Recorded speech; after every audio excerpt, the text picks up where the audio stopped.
위기 속에서라는 말씀의 제목으로 함께 하나님의 말씀 나눕니다. 위기 속에서.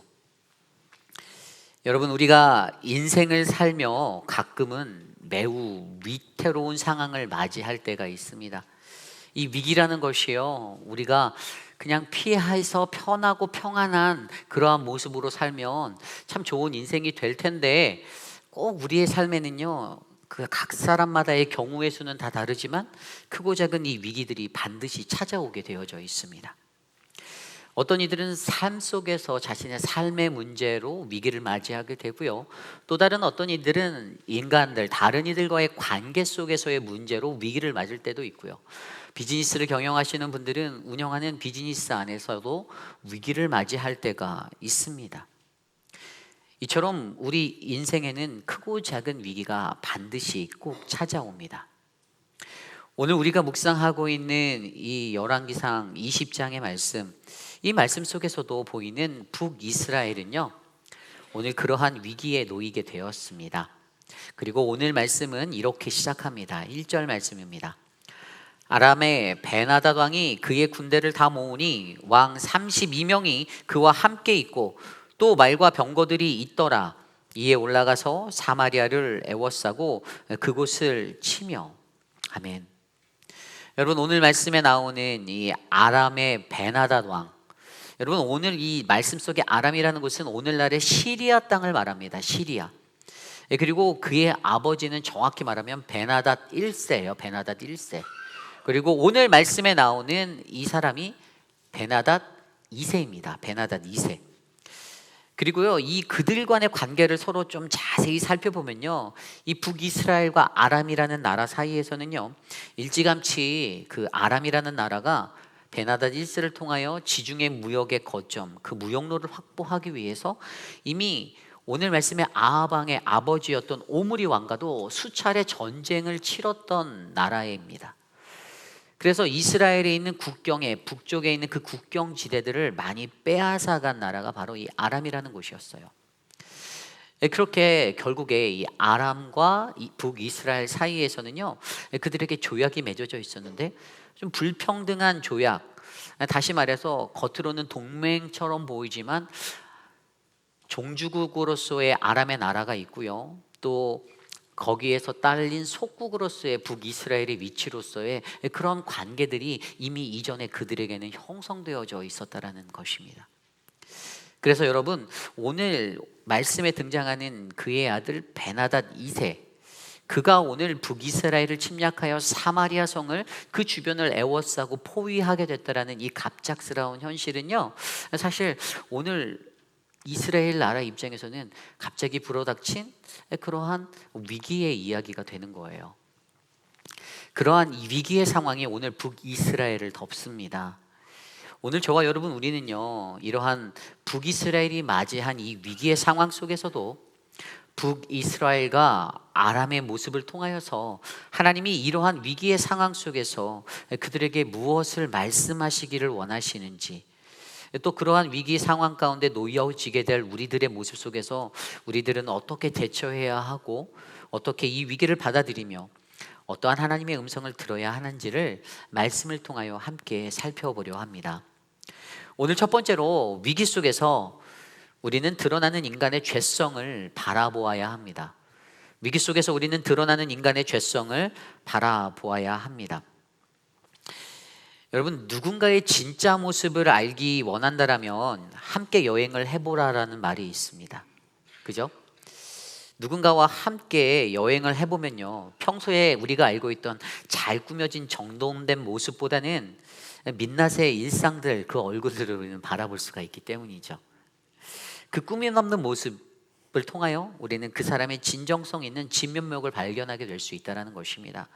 또 다른 말로, 그 사람의 진정한 모습을 알고 싶거든 우리는 그 사람에게 위기를 주어보라고도 말합니다. 왜죠? 위기가 주어진 그때에 그 사람이 가지고 있는 그 사람의 본성 깊은 곳에서 숨겨져 있는 진짜 모습이 드러나기 때문입니다. 결국에 이러한 것들을 통하여서요, 우리는요 누군가에 대해서 진정한 그들의 본연의 모습을, 속내를, 본질적인 모습을 제대로 알기 위해서는요, 위기라는 것들을 경험해보고 주어지게 된다라면 그 사람에 대해서 더 깊이 있게 알 수 있게 된다라는 것이에요. 여러분, 왜 참혹한 우리들의 인간의 모습들 가운데 왜 하나님은 우리들 서로에 대해서 알아갈 수 있는 그러한 시간들을 통해서 결국 위기라는 것을 줘야지만 서로를 알 수 있게 하셨을까요? 이것들을 곰곰이 생각해 보다가 이런 생각이 들었어요. 눈에 보이는 게 전부가 다 아니다라는 생각이 들었습니다. 우리 옆 사람에게 말해볼까요? 눈에 보이는 게 전부가 아니에요. 겉으로 보여지는 것이 아니라 우리의 내면의 깊숙한 곳에 있는 것을 알기 위해서 우리는 함께 여행을 하거나 위기를 맞이하며 그러한 것들을 알 수가 있는데, 오늘 말씀에서 우리는요 북이스라엘이 마주한 이러한 삶의 모습들의 위기를 통해서 그들 내면에 들어차 있던 그 어그러진 모습들을 살펴보고 또 하나님이 우리에게 어떤 것을 말씀하시는지를 생각해 보려 합니다. 여러분, 우리 인간은요 누구나 자신에게 주어진 삶이라는 무대 위에서 각자의 연기를 하는 배우와도 같은 삶을 살 때가 있습니다.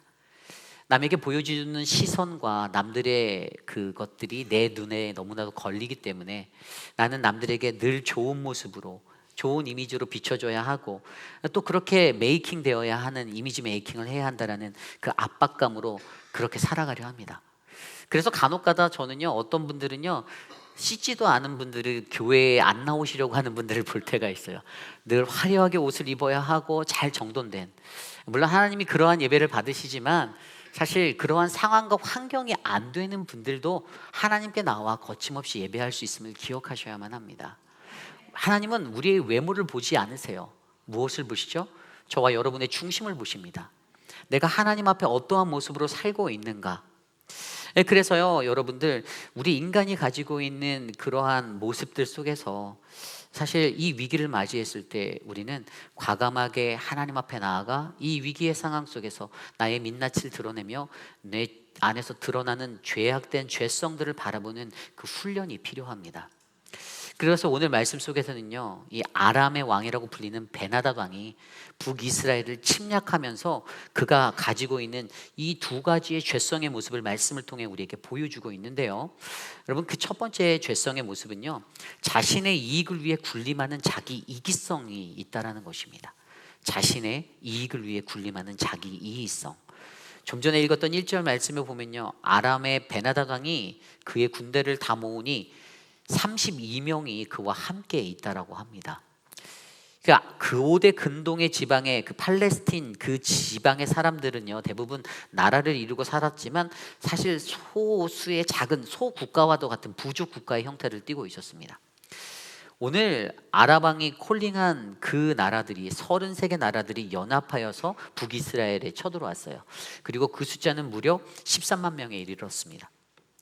북이스라엘 전체 숫자에 비하면 별것도 아닌 숫자일 수 있지만 오늘 북이스라엘 입장에서는 이 싸움은 결코 쉬운 싸움이 아니었습니다.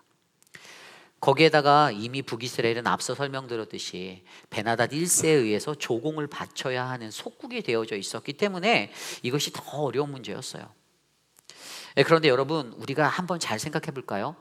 오늘 갑자기 그렇게 동맹관계에 있던, 조약관계에 있던 이 북이스라엘을 왜 아람이 쳐들어왔을까요?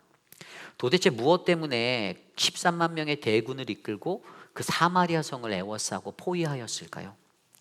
여러분, 원래 고대 근동의 팔레스틴 지역의 정세 속에서 아람이라는 나라는 주변 강국이었던 아수르와 경쟁하고 있었습니다. 늘 치열한 전쟁으로 그들이 골머리를 썩고 있었어요. 그래서 베나닷 왕의 마음 가운데는 이스라엘이라는 나의 속국이 아수르와의 전투하는 것에 연합하여 같이 참전시키려는 의도를 가지고 있었어요. 정치적인 의도가 그에게 있었습니다. 그러다 보니 오늘 그 나라에 쳐들어온 것, 북이스라엘에 쳐들어온 것은요, 그들을 처참히 짓밟아 버리겠다, 내가 이 나라를 정복하겠다라는 것이 아닌, 내가 아람의 나라가 바로 아수르란 나라와 싸울 때에 정치적인 목적으로 오늘 그들이 나의 전투에 참여할 수 있도록 겁을 줘야겠다라는 정치적인 목적을 가지고 있었다라는 겁니다. 물론 이러한 침투 목적으로 저와 여러분이 알 수 있는 것은 베나다드 왕이 가지고 있었던 자기 자신의 이익을 위해 군림하는 힘의 이기성, 다시 말해 나 자신에게 이익이 된다면 그 어떠한 강압적인 힘의 횡포를 통하여서라도 나 자신의 이익을 극대화하겠다라는 이기적인 모습의 군림의 모습이 드러난다는 사실입니다. 그리고 두 번째, 베나닷이 가지고 있는 두 번째 죄의 모습이 있는데요, 그것은 바로 자기 과실을 위해 커져만 가는 욕심을 드러내고 있다는 것이죠. 자기의 과실을 위해 커져만 가는 욕심. 오늘 말씀 3절 4절입니다. 내 은금은 내 것이요 내 아내들과 내 자녀들의 아름다운 자도 내 것이니라 하매 이스라엘의 왕이 대답하여 말하기를 내 주 왕이여 왕의 말씀같이 나와 내 것은 다 왕의 것이니이다 하였더니. 아멘. 오늘 베나닷은요 북이스라엘의 아합 왕에게 사신을 보내서 너의 은과 금과 너의 아내들과 가장 건강한 자녀들은 모두 다 내 것이니 내놔라 이렇게 요구합니다. 그리고 이 요청 앞에서 그렇게 악하고 악한 아합 왕이요 한 마리의 순한 양이 되어서 단번에 좋습니다, 그렇게 하겠습니다라고 회신을 보냈습니다. 그런데 얼마 지나지 않아 베나다스로부터 다시 이런 전갈이 오죠. 나는 너에게 너의 근음과 아내들과 자녀들을 내놓으라고 명령하였다. 그러나 내가 내일 이맘때에 나의 신하들을 너의 궁전에 보내어 내 신하들의 집을 샅샅이 뒤져 그들의 마음에 드는 모든 것을 가져오게 하겠다. 그러자 아합 왕도 자신의 장로들을 불러 그들이 원하는 그 이야기를 내가 거절할 수밖에 없었다, 대답 못했어요라고 말하자 그 장로들이 뭐라고 대답합니까? 왕이시여 그것을 절대 응하지 마십시오라고 대답합니다. 그래서 아합 왕은 아람 왕에게 전갈을 보내어서 결단코 이번 것은 들어줄 수 없다라고 거절하게 되죠. 여러분, 여기서 베나닷이 보인 이 마음은 어떤 것입니까?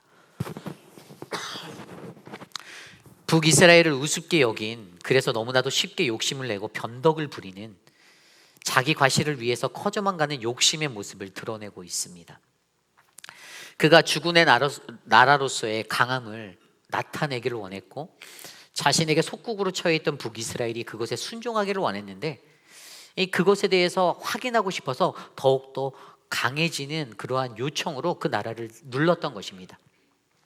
너희들이 내 말을 얼마나 잘 듣는지 보자, 이것을 확인하고 싶었던 것이죠. 자기의 과실을 위해 커져만 가는 인간의 욕심을 드러내고 있습니다. 결국 오늘 아람의 이 베나닷 왕이 가지고 있는 이러한 모습이요, 자기 자신의 이익을 위해 군림하는 자기 이기성과 자기 과실을 위해 커져만 가는 욕심의 모습으로 우리 앞에 나타나고 있습니다. 어려워지고 위기적인 상황 속에서 이러한 모습들이요, 어찌 보면 오늘 이 시대를 살아가는 우리들에게도 드러날 수 있는 죄악의 모습임을 기억하셔야만 합니다. 아니, 아람이라는 나라가 이스라엘을 공격했는데 어떻게 그들이 이런 걱정을 할 수 있나요? 라고 생각하실 수 있지만, 이것이 어떻게 그들에게 위기가 될 수 있나라고 생각하실 수 있지만, 여러분 생각해 보십시오. 아람이라는 나라가요 북이스라엘을 공격했지만 그 다음에 일어났던 싸움 속에서, 전쟁에서 그들은 패하게 되었습니다. 2번이나 싸웠는데 2번 다 패했어요. 그리고 3차 전쟁에 가서는 이제 북이스라엘의 아합 왕이 죽게 되거든요. 어찌 되었든 그들에게 오늘 이것은 동일하게 위기의 상황입니다. 교만하여서 그 나라를 겁박주려 다가갔던 모습이든 어떠한 상황이든 아람이 처하게 되는 것은 패할 수밖에 없는 전투의 패배였기 때문이죠. 여러분, 어떻게 보면 이러한 위기 속의 상황에서 드러나는 이 연약함의 모습, 바로 내 이익을 위해서 군림하는 나의 이기성과 그리고 점점점 커져만 가는 욕심의 모습이 우리들의 모습일 수 있는데요, 성경은 그것을 죄라고 얘기하고 있습니다. 여러분, 성경 속에 나오고 있는 죄의 이야기들에 대해서 알고 계십니까? 성경 속에서 가장 먼저 드러났던 죄는 아담과 하와의 죄죠. 그죠? 에덴 동산에서 그들이 범죄하였던 죄. 그리고 그들이 에덴 동쪽으로 쫓겨나 터전을 이루고 살 때 가인이 자신의 동생 아벨을 죽이게 되었습니다. 창세기 4장에 나오는 그 살인사건, 인류의 첫 살인사건을 통하여서 하나님께서 내 동생 아벨이 어디 있느냐라고 가인에게 물으실 때 가인의 대답이 무엇이었습니까? 내가 그를 지키는 자입니까? 왜 나한테 그 사람을 물어봐요? 나 몰라요. 살인이라는 아주 최악의 죄를 저질러 놓고서도 당당하게 하나님 앞에서 외칠 수 있었던 것은 오히려 변명하고 따지는 그러한 인간의 목소리였습니다. 이스라엘 백성들이 애굽에서 노예로 살다가 모세를 통하여서 바로 왕에게 가고, 바로 왕이 그 하나님의 음성을 전달받았음에도 불구하고 어떻게 해요? 자신의 완강한 모습이 꺾이지 아니하여 변덕을 부립니다. 이적과 기적들 앞에서 겁을 먹고 나가라, 제발 떠나라 그랬다가도 금세 마음이 변해서 못 나가게, 나가지 마라, 그 마음을 변하였던, 변덕을 부렸던 그 마음들, 바로 욕심이 가득한 인간의 모습으로 인해서 그의 삶의 태도가 바뀌는 죄성을 우리에게 보여주고 있었습니다. 아나리아와 삽비라가 사도행전 5장에서 초대교회에 만연해 있던 기부의 역사, 자신의 것들을 다 팔아서 가산을 팔아 하나님 앞에 드렸을 때 칭송받는 모습을 보고 자신들도 그렇게 하겠다라고 하나님께 드려놓고선 어떻게 해요? 일부를 감추었습니다. 그리고 나서 하나님 앞에 뻔뻔하게 하나님, 나는 내 것을 다 드렸습니다라고 그들이 말했던 것들, 인간의 죄라는 것은 결국에 우리가 얼마나 깊이 있는 죄의 뿌리를 두고 그 뿌리 가운데서 헤어나오지 못하면 결국에 이 죄는 반복적으로 우리 안에서 더욱더 커질 수밖에 없다는 사실을 저와 여러분들이 기억하셔야만 합니다. 오늘 그 죄에 대해서 이야기해 주고 있는 것이에요. 여러분, 실제로 저와 여러분의 우리의 삶 속에서도 이런 실제적인 위기가 일어날 수 있습니다. 그때 저와 여러분들은 어떠한 모습으로 이러한 죄의 문제들을 바라보시겠습니까? 내 죄가 해결되기를 원한다라면 하나님 앞에 나와 엎드리고 회개해야 되는데, 이 죄가 자꾸만 끊어내지 못하면 점점 내 삶을 장악하고 내 삶에서 더 깊어져만 가는 것들을 우리는 경험하게 될 것입니다. 여러분이 잘 알고 있는 2차 세계대전, 1939년도부터 1945년 9월 2일까지 있었던 2차 세계대전, 여러분, 그 전쟁이요, 무려 세계에서 30여 개국 이상에 되는 나라들이 서로 격돌했던 전쟁의 시기였음을 아십니까? 그냥 한두 나라가 붙었던 것이 아니에요. 30개국이 넘는 나라가 1억 명 이상의 군사들을 동원해서 전쟁하였습니다. 이 전쟁에서 연합해서 서로 싸웠는데 인류 역사상 가장 많은 사망자 몇 명이나 죽었을까요? 7,500만 명이 죽었습니다. 7,500만 명. 무려 6년의 시간 동안에 7,500만 명이 죽었어요. 여러분, 그러한 위기의 정세 속에서 이 죄의 자리에서 어떠한 것들이 일어나는지 아십니까? 이 죄가 일어난 세계 전쟁의 자리에서 더 깊은 죄, 여러분 홀로코스트 들어보셨죠? 홀로코스트. 우리가 잘 알고 있는 독일의 히틀러가 이끄는 나치 독일이 이 점령지 전반에 걸쳐 유대인과 슬라브족, 집시, 동성애자, 장애인, 정치범 등 무려 1,100만 명의 민간인과 전쟁 포로들을 학살한 현장이 일어났습니다. 그때 사망자 중에서 유대인은 무려 600만 명. 그 당시 유럽에 거주하고 있던 전체 유대인의 인구가 900만 명이었으니까 3분의 2가 이때 학살당하게 된 것입니다.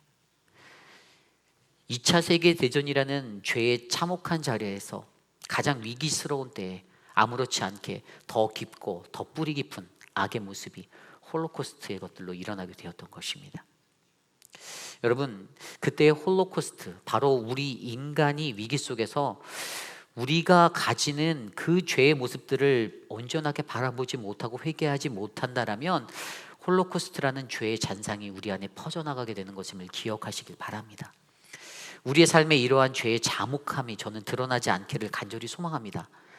저와 여러분의 삶 가운데 죄가 뿌리를 계속 뿌리내리고 죄가 계속 퍼져나가는 이 연약한 모습이 일어나지 않기를 간절히 기도드립니다.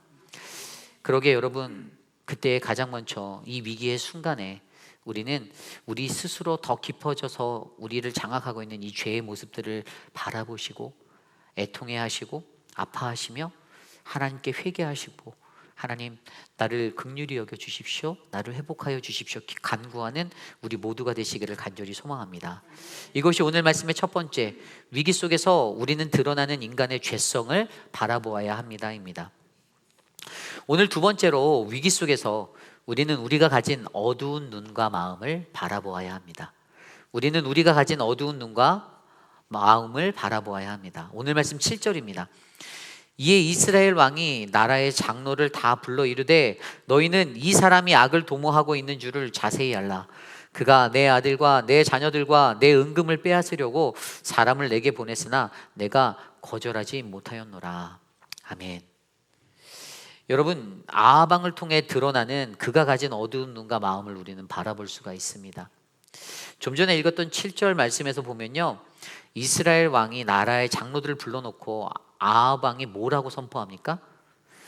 이 베나닷 왕이 얼마나 악을 도모하고 있는 줄을 자세히 알아보라고 말합니다. 이 사람이 악을 도모하고 있는 줄을 알라. 잉글리시 스탠다드 영어 버전에는요, How this man is seeking trouble. 그냥 계속 문제를 더욱더 찾는 문제, 트러블 메이커라는 거예요. 계속 악한 것들을 일으키는 사람이 바로 베나닷이라고 얘기합니다. 여러분, 그런데 아합 왕이 그럴 말을 할 수 있는 처지가 되었을까요? 여러분, 죄의 속성 중에 하나가 자신의 죄는 정당하고 다른 사람의 죄는 더 크게 만드는 그런 교묘함이 있다는 것을 아십니까? 그런데 오늘 아합 왕이 그러한 자리에 서 있었습니다. 여러분, 아합 왕은 어떤 왕입니까? 북이스라엘의 250년의 역사 속에 19명의 왕이 지나갔어요. 그런데 그 중에서 가장 악한 왕 하면 북이스라엘에서는요, 바로 이 아합 왕을 뽑습니다. 그리고 남유다에서는 므낫세 왕을 뽑아요. 어쨌든 가장 악명 높은 왕이 오늘 베나닷이 쳐들어와서 엄포하는 그 장면을 보고 이 사람이 악을 도모하고 있다라고 말하는 거예요. 물론 대부분의 북이스라엘 왕은요, 선한 이가 거의 없다고 할 정도로 모두 다 악한 길들을 걸었는데요, 아합 왕은 유독 이방의 신들을 그 나라로 끌어들여서 온 백성에게 하나님께 드려야 할 예배의 자리를 바알과 아세라 신으로 바꿔버렸습니다. 혼합하게 만들었어요. 종교 혼합주의를 두었어요. 그때 많은 선지자들을 죽이고 하나님의 사람들을 핍박하고 죽이는 그러한 죄악도 저질렀습니다. 그 외에도 우리가 잘 알고 있는 여러분, 나봇의 포도원의 이야기를 아십니까? 이제 25장 쪽에 가면 이 후반부, 22장 후반부의 이야기가 나오는데요, 이 나봇이 소유하고 있는 그 포도원이 탐이 났어요. 그래서 그 땅을 나에게 팔라고 하는데 어떻게 해요? 이 땅은 우리 선조들이 나에게 물려준 유산이기 때문에 나는 팔 수 없습니다라고 말하자 그의 아내 이세벨이요, 동네의 불량배들을 그곳에 풀어갖고 소문을 내는 거예요. 나봇이란 사람이 하나님을 욕하고 하나님을 망령되이하고 왕을 욕하였다. 그래서 어떻게 해요?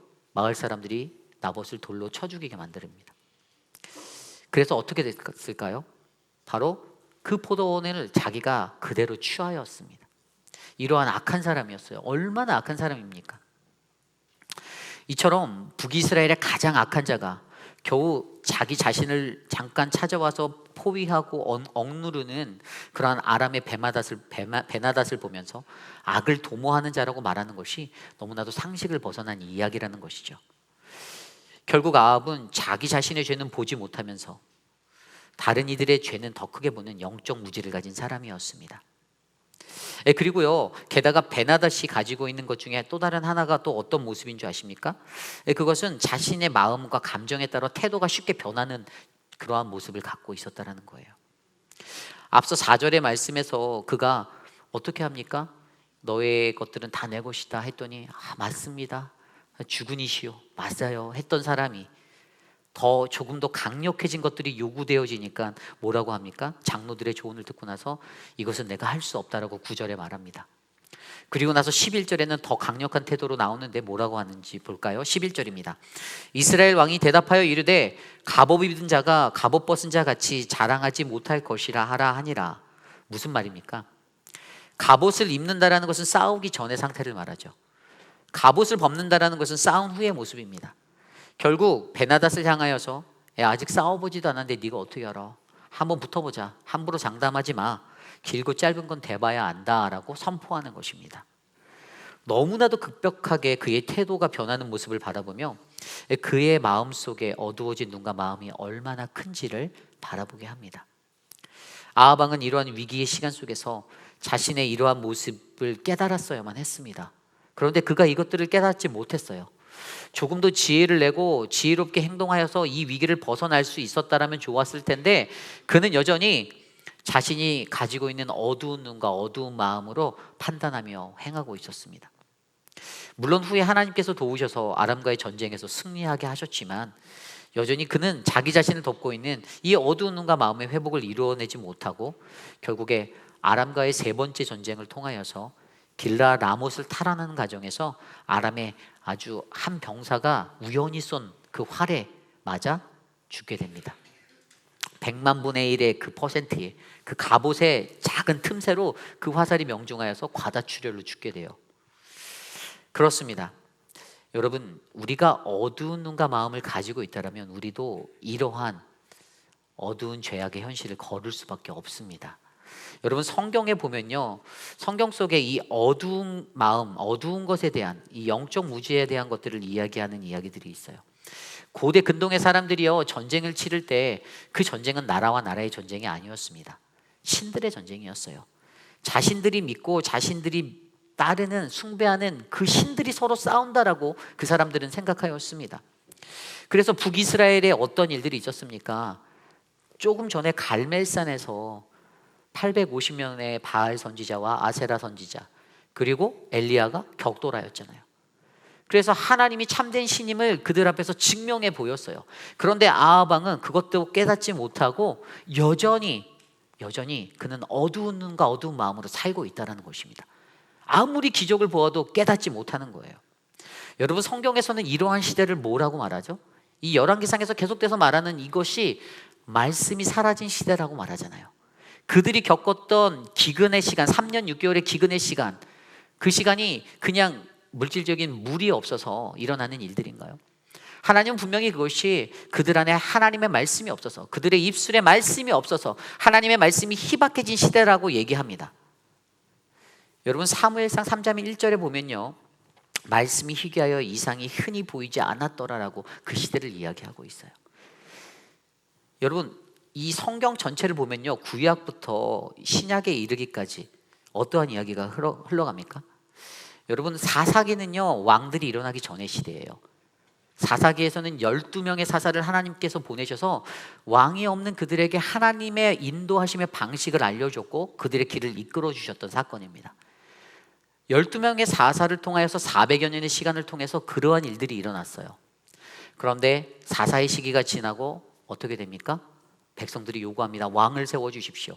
다른 이방의 나라를 돌아보니 와, 저들이 왕이 있으니까 잘 나가네요. 우리도 왕을 갖고 싶어요. 그래서 왕을 요구해서 받았던 왕이 누굽니까? 사울입니다.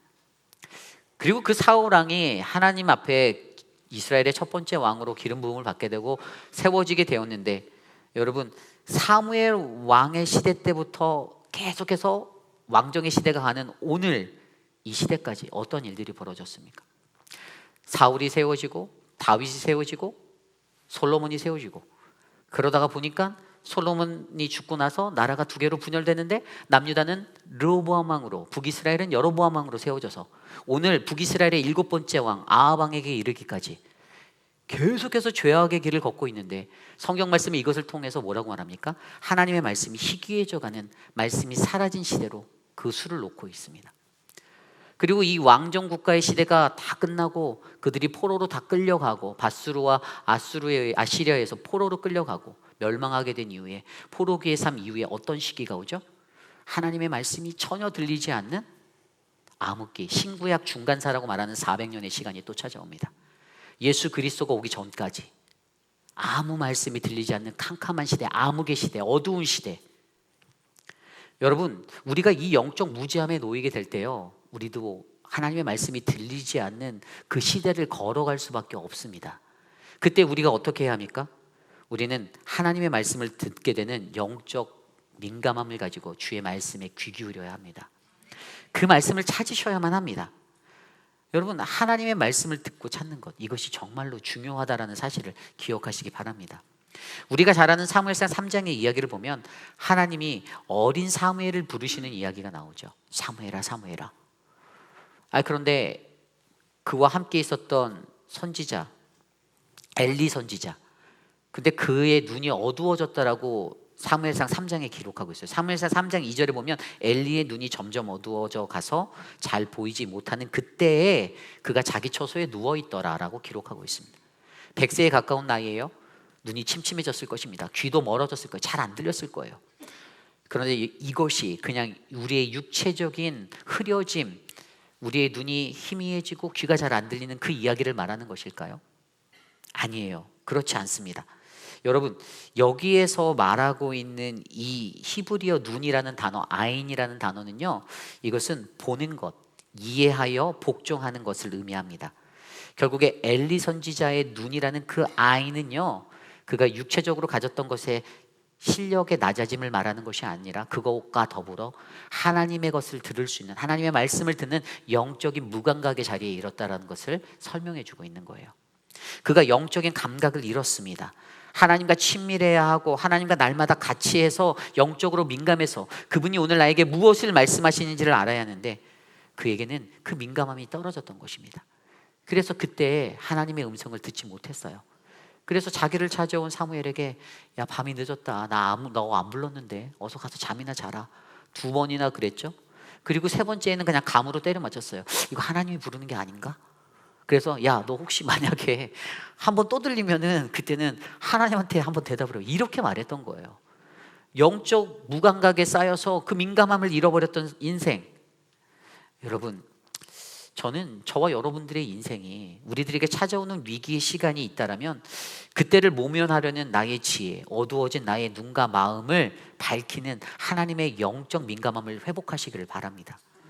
여러분, 내가 늘 하나님과 친밀해서 하나님과의 관계가 깨어져 있어서, 영적으로 깨어 있어서 내 죄보다 남의 죄가 더 크게 보이는 것이 아니라 내 죄가 더 크게 보이고, 내 허물 때문에, 내 감정의 기복 때문에 막 하루에도 수십 번씩 뒤바뀌는 엎치락 뒤치락의 감정의 태도의 변화가 일어나는 것이 아니라 늘 한결같은 마음으로 하나님을 바라고 하나님을 향하는 거룩한 은혜가 저와 여러분들에게 일어나기를 간절히 소망합니다. 저는 오늘 이곳에 모인 저와 여러분, 우리 모두가 그러한 믿음의 길을 걸어가시는 아름다운 인생이 되시기를 간절히 축복합니다. 이것이 오늘 말씀의 2번째, 위기 속에서 우리는 우리가 가진 어두운 눈과 마음을 바라보아야 합니다입니다. 오늘 마지막으로 우리는 위기 속에서 우리는 하나님이 여호와이심을 믿어야만 합니다. 우리는 하나님이 여호와이심을 믿어야만 합니다. 여러분, 오늘 말씀을 자세히 들여다보면요, 이 전쟁의 위기, 전쟁의 긴박감이 넘치는 이 위기의 상황 속에서 가장 안타까운 한 가지가 있습니다. 그것은 이 일촉즉발의 상황 속에서, 이 전시의 상황 앞에서도 베나다시든 아니면 아하방이든 그 누구도 자신의 지략과 생각 그리고 감정으로 이 일은 처리하고 있으나 하나님께 묻고 나아가는 이는 한 명도 없다라는 것입니다. 아무도 하나님을 찾지 않습니다. 하나님께 묻지 않습니다. 여러분, 오늘 그들에게 발생한 이 문제가 간단한 일입니까? 아니에요. 한 나라의 운명이 달린 그러한 사활이 걸린 문제입니다. 여러분, 그들이 계속해서 격돌해서 아합이 죽기까지 3번의 전투가 그들 안에 치러졌어요. 물론 그 후에도 아람은 늘 역사 속에서 북이스라엘, 이스라엘을 괴롭히는 그러한 나라로 계속 남아 있었습니다. 한 나라의 운명이 죽느냐 사느냐, 그것이 문제로 돼 이 시점에 놓이게 된 이때에 그들은 절대로 하나님을 찾고 있지 않습니다. 여러분, 그 결과가 무엇입니까? 그 결과는요, 결국에 전쟁을 치르게 되는 것이죠. 무고한 자들이 피를 흘리게 되었습니다. 많은 이들이 죽게 되었습니다. 물론 그 전쟁의 승리는 하나님의 도우심으로, 그 하나님의 은혜로 아합 왕에게 쏠리게 되었었지만, 오늘 그들이 가지지 못한 그 모습, 하나님을 믿지도 신뢰하지도 아니하는 그저 자기 자신만을 믿고 살아가는 이 어리석음이 오늘 우리의 눈에 보여야 한다는 것입니다. 여러분, 우리가 하나님이 여호와이심을 믿는다, 다른 말로 바꿔서 얘기하면 그것은 바로 우리가 하나님을 찾는다라는 말이 되는 거예요. 성경은요, 하나님을 찾지 않는 것, 이것이 악이라고 설명하고 있어요. 역대하 12장 14절 말씀에 보면 르호보암이 악을 행하였으나 이는 그가 여호와를 구하는 마음을 굳게 하지 아니하였더라. 아멘. 남유다의 첫 번째 왕 르호보암이요, 그가 가졌던 그 악의 모습이 바로 하나님을 찾는 마음을 굳게 하지 않았기 때문이다라고 설명하고 있습니다. 하나님의 백성으로 불리는 저와 여러분들이 하나님을 찾지 않고 구하지 않으면 그것이 악이 됨을 기억하시기를 부탁드립니다. 그것은 절대로 선이 될 수 없습니다. 하나님의 백성에게 필수적인 것은요, 우리는 하나님을 찾아야 한다라는 것이에요.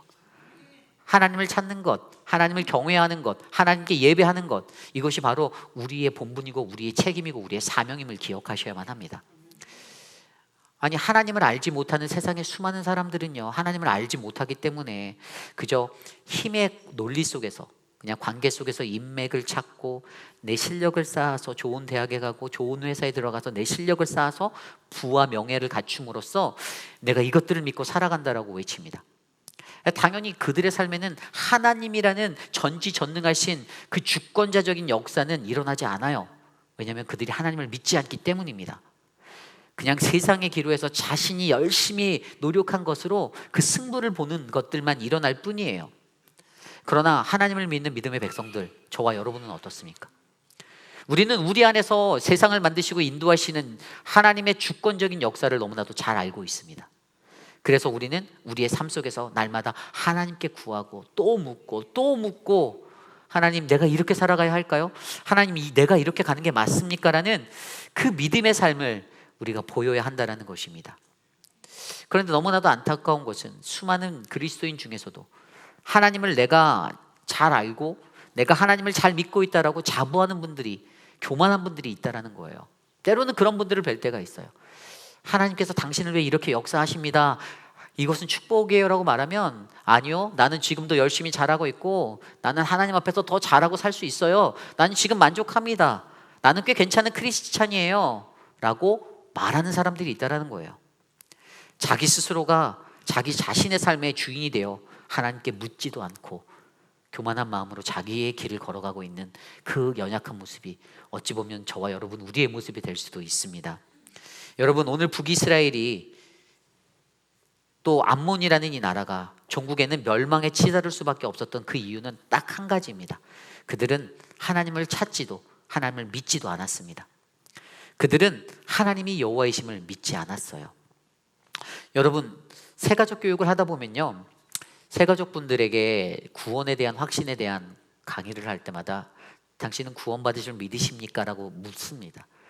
그때 굉장히 많은 분들이, 아주 신앙생활을 오래 하신 많은 분들도 머뭇거리고 한 번에 대답 못 하시는 분들이 굉장히 많아요. 이 굉장히 쉬운 대답일 것 같은데 하나님에 대한 구원의 확신을 갖지 못하는 거예요. 믿음의 확신이 없는 거예요. 20년, 30년, 40년, 50년, 60년을 예수를 믿었다고 하는데, 교회를 닮았다고 하는데, 교회 다녔다고 하는데, 죽기 일부 직전까지 가서 당신은 하나님이 당신을 구원하실 것을 믿습니까? 라는 이 음성 앞에 머뭇거린다라는 거예요. 왜죠? 우리의 믿음이 연약해져서입니다. 믿음이 연약해져서. 여러분, 결국 우리가 이것을 믿기 위해서 우리에게 요구되어지는 것은 무엇입니까? 그것은 바로 내가 하나님을 향한 확고한 믿음의 확신을 가지셔야만 합니다.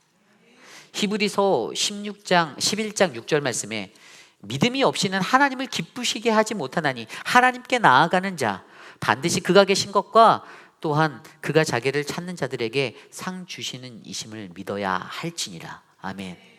두 가지에 대해서 얘기하잖아요.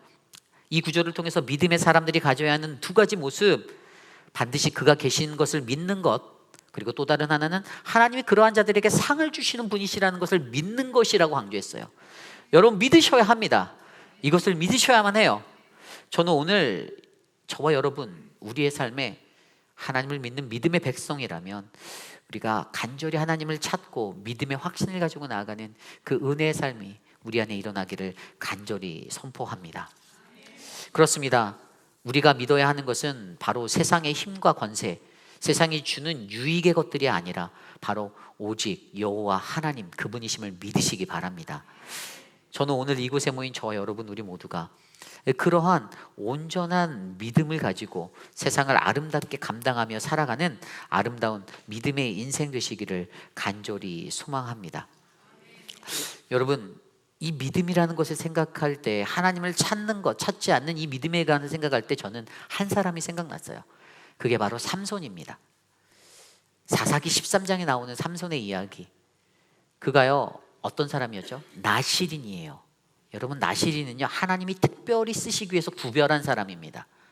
그래서 분명히 민수기 6장 4절 8절 말씀에 나실인이 지켜야 하는 것, 이 포도나무의 소산으로 것들을 먹지 말아라, 그리고 네 머리에 삭도를 대지 말아라, 그게 장발장이었어요, 삼손이.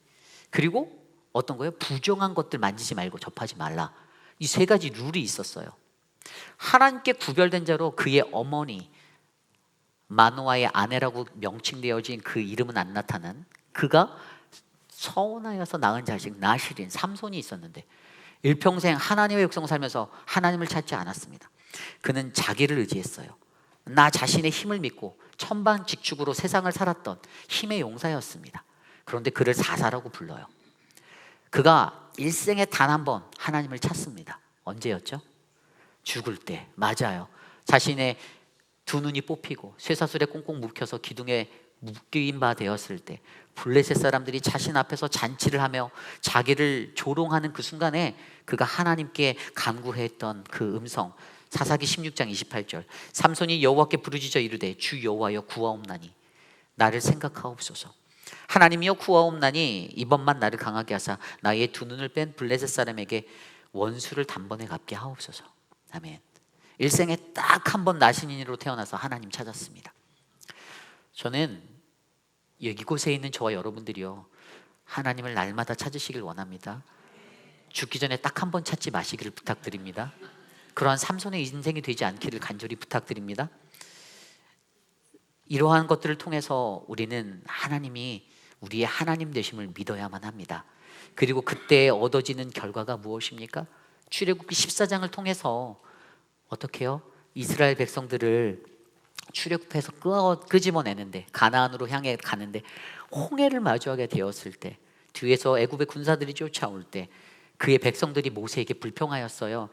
야, 내가 저기서 그냥 있다가 그냥 죽으면 되는데 너 때문에 당신이 우리를 이끌어내어 이 광야에서 우리를 죽게 하느냐? 어찌하여 당신이 우리를 애굽에서 이끌어내어 우리에게 이같이 하냐? 라고 따졌을 때, 광야에서 죽는 것보다 그냥 거기서 죽는 게 더 나았을 텐데 라고 후회하고 원망할 때, 그때 모세가 하나님의 말씀을 이렇게 선포합니다. 출애굽기 14장 11절 12절.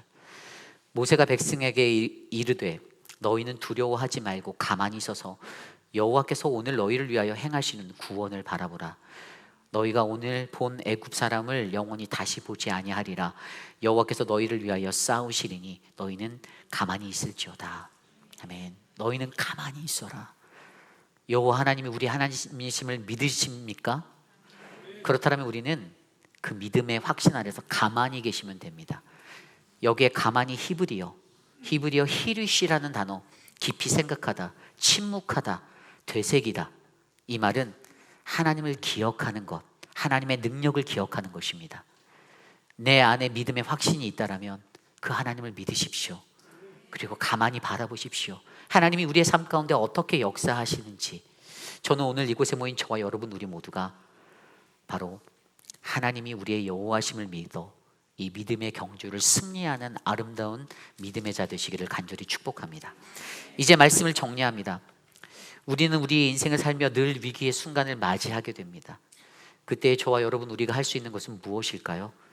그 위기의 시간을 피하면 가장 좋겠지만 만약에 피할 수 없다라면 우리는 그 시간을 통해서 하나님이 무언가 나에게 말씀하시고 가르쳐 주시기를 원한다라는 이 믿음의 원리를 깨달으셔야만 합니다. 그것이 우리가 할 수 있는 유일한 것입니다. 여러분, 위기 속에서 드러나는 우리 인간의 죄성을, 나의 죄성을 들여다보십시오. 나의 자신의 이익을 위해서 군림하고 있는 나의 자기의 이기성의 힘의 논리가 내게 있지는 않은지, 나의 과시, 자기 과시를 위해서 내가 점점점 커져만 가는 욕심을 부리고 있지는 않은지 여러분 들여다보시기를 바랍니다. 또한 우리는 이 위기 속에서 우리가 가지고 있는 어두운 눈과 우리의 마음들, 어두운 마음들을 돌아보십시오. 우리의 삶의 기준이 과연 내가 되어져 있는지, 그래서 나로 말미암아 다른 사람을 판단하고 죄를 들추어만 내는, 그리고 때로는 나의 기복적인 감정에 의해서 어떻게 해요? 내 태도가 쉽게 변하는 그러한 인생을 살고 있지 않은지, 그 어두운 눈과 마음을 들여다보시길 바랍니다. 그리고 마지막으로 우리가 여전히 찾지 아니하는 그 하나님이 있다라면 여러분, 여호와는 하나님이시다라는 이 믿음의 원리를 고백하시며 선포하시며 우리의 연약한 믿음이 날마다 회복되어지기를 간구하시기를 간절히 소망합니다. 그러한 마음으로 우리 함께 모두 자리에서 일어나 이 찬양을 드리기 원합니다. 하나님은 우리의 피난처가 되시니 환난 중에 우리의 힘과 도움 되시는 그 하나님, 너희는 가만히 있어 주가 하나님됨을 아는 그 은혜의 원리를 우리가 발견하기 원하며 함께 찬양하겠습니다.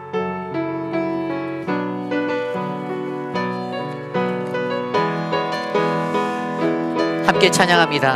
하나님은 우리의,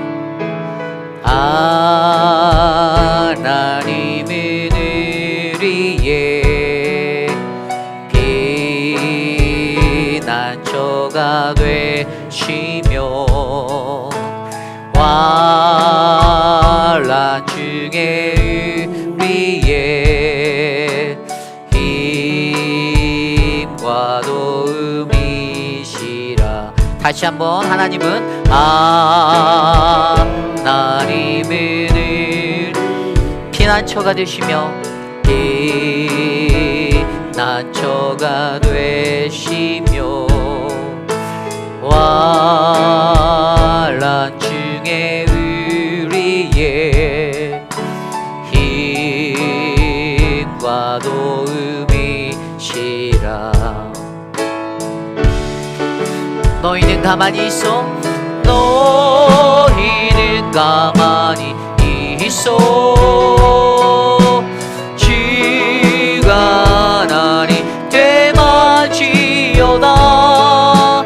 열방과 세계 가운데 주가 높임을 받은, 우리 처음부터 다시 찬양할까요? 하나님은 우리에게, 하나님은 피난처가 되십니다. 피난처가 되시, 환난 중에 우리의, 환난 중에 힘과 도움이시라. 힘과 도움. 너희는 가만히 있어, 너희는 가만히 주가 하나님 됨, 주가 하나님 하지어다. 열방과 세계가 주가 높임을, 주가 높임을 받으리. 사랑합니다 나의 아버지, 사랑합니다 내 아버지. 찬양합니다, 찬양합니다 내 온 맘 다하여 선포합니다 예수 그리스도.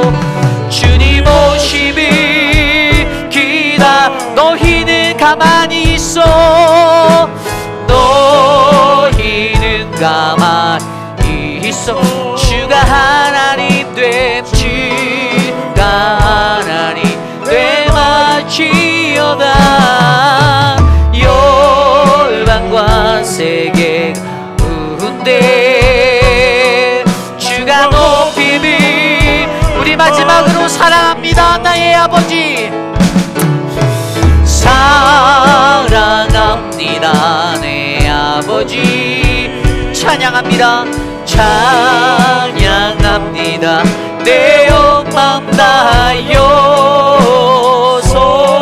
선포합니다 예수 그리스도. 주님 오심을 기다리며. 사랑과 은혜가 풍성하신 하나님 감사를 드립니다. 하나님, 혼란한 세상 속에서 우리가 날마다 맞이하는 그 위기적인 상황 속에서도 하나님, 우리는 그 위기를 어떠한 모습으로 자세로 받는지 내 삶을 점검해 보게 하시니 감사드립니다. 하나님, 나는 내가 가지고 있는 이 나의 죄성을 여전히 바라보지 못하고, 하나님, 내가 가진 어두운 눈과 어두운 마음을 바라보지 못하며 위기 속에서 헤매고 있지는 않은지, 하나님, 내 삶에서 여전히 여호와 하나님은 하나님이시기에 하나님, 내가 주님만을 의지하여 주님을 구하고 찾아 가만히 있어 하나님의 역사하심을 바라볼 수 있는 그 믿음의 사람이 되기를 간절히 소망하오니 하나님, 우리의 삶을 주님의 은혜로 덮어주시옵소서. 사랑하는 모튼 장로님 또 김춘호 장로님 이번 주 목요일에 예비된 하나님 수술이 잘 맞춰지기를 소망합니다. 김춘호 장로님의 눈의 회복과 은혜를 더하셔서 맡겨진 사명을 하나님 잘 감당할 수 있는 은혜로 세워주시고, 우리 모튼 장로님 하나님 팔꿈치에 있는 하나님 그것들이 치료되어지고 회복되어져서 하나님의 놀라운 일을 감당할 수 있는 은혜의 자로 서게 하여 주옵소서. 사랑하는 오수덕 집사님 하나님 거동이 불편하고 회복 중에 있는 그 시간 다리를 낫게 하시고 아물게 하시고 하나님 주의 은혜로 세워 주시옵소서. 하나님 암과 투병 후에 하나님 회복 중이신 분들 계십니다. 사랑하는 진정숙 집사님 또 천문재 집사님 은혜를 베풀어 주시고 그 삶을 만져주시고, 사랑하는 우리 김영순 성도님 하나님 그 모든 삶을 주님께서 붙잡아 주셔서 하나님의 거룩한 은혜로 만져 주시옵소서. 사랑하는 남세환 집사님 아버지 고 남동탁 아버님을 주님 곁에 보내고 하나님 마음에 슬픔이 있는데 하나님 그 마음을 위로하시고 안아주시고 품어주셔서 주님 아버지 가시는 길 하나님 기쁨으로 보낼 수 있도록 인도하여 주옵소서. 지금은 우리 구주 예수 그리스도의 무한하신 은혜와 그 크신 하나님의 사랑하심과 성령 하나님의 감화감동 교통하심의 역사가 오늘 이 시대를 살아가는 우리들에게 위험하고 험난한 세상 속에서도 나는 나의 죄악된 모습을 바라보고 내가 가진 어두운 눈과 어두운 마음을 돌아보며 여호와 하나님만을 찾겠습니다. 주님 그 믿음의 확신으로 살겠습니다 다짐하는 사랑하는 우리 회비라는 장로교회 성도님들, 오늘 이곳에 나와 주께 예배드리는 믿음의 권속들 머리 위에 지금으로부터 영원토록 함께 하시기를 간절히 축원하옵나이다.